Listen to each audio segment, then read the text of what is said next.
Hi, welcome to my review of Inside Llewyn Davis, directed by Joel and Ethan Coen, a film that centers around folk singer and musician Llewyn Davis after the passing of his partner.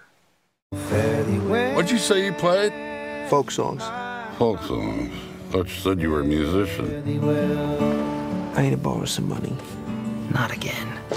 Do you ever think about the future at all? You mean like move to the suburbs, have kids? That's bad. If that's what music is for you, a way to get to that place, then yeah, it's a little careerist. And it's a little square. And it's a little sad. Folk singer with a cat. Is that part of your act?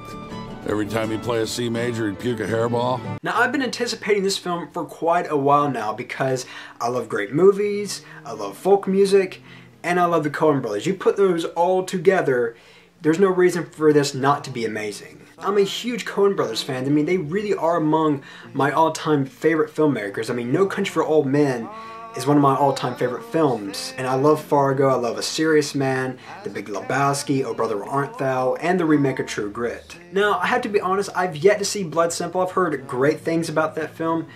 The reason I haven't seen it yet is because, well, I'm kind of saving it for later. You know, I kind of want to wait till the right moment to see it, if you know what I'm saying. But getting back to Inside Llewyn Davis, it has one of those narratives that doesn't follow a linear path. And what I mean is that it's a film that's sort of a day in the life kind of story. So in other words, the film doesn't necessarily have an overall objective nor an overall goal.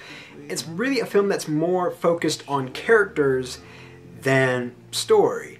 And that's completely fine. I know some people don't like those kinds of films. They like having a stronger story. I, for one, am one of those people that actually, in some ways, prefer a film like this, because in these kinds of films, there's not really necessarily a formula that one needs to follow to make a film. These are movies that are free to go wherever they please, and I love those kinds of movies. But getting on to the character of Llewyn Davis, essentially, he's just pretty much a big fat dickhead. I mean, there's really no other way to put it. He's a total jerk, but at the same time, he's an interesting and somewhat lovable jerk. I mean, the interactions between him and other characters, they're captivating, they're usually very funny, and he also makes great music. And speaking of which, I absolutely love the soundtrack in this film. I've been listening to it since it has released, non-stop pretty much, and I've yet to grow tired of it. I mean, there are some really great tracks on this soundtrack here. If you haven't listened to it and you like folk music, then I highly recommend doing so because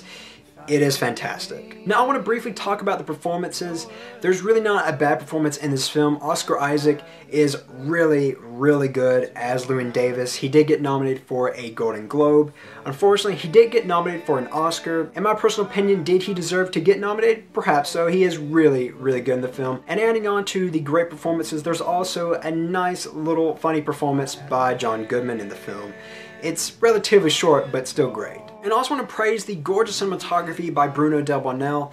When I first heard that Roger Deakins wasn't going to be working on Inside Llewyn Davis with the Coen brothers, I was pretty saddened by that news. But I have to say, Bruno Del Bonell did a fantastic job with filling in. And I also want to note that, in case you are unaware, which you probably are, that Bruno Del Bonell did get nominated for an Oscar, which he totally deserves it. And speaking on the Academy Awards, I do think it is unfortunate that Inside Llewyn Davis wasn't nominated for Best Picture. It is unfortunate, I really do believe that, because this is a fantastic film. Overall, I was kind of debating on what to give Inside Llewyn Davis because it does sort of slow down towards the beginning of the third act, but nonetheless, it's still a great act. So with all that said, I really can't give Inside Llewyn Davis anything lower than a low 5 out of 5. It's absolutely fantastic. I would love to see it again. I highly recommend it. I'm Colyn Kirkland, and thank you so much for watching. Muddy river is muddy and wild. Can't give a bloody for my unborn child.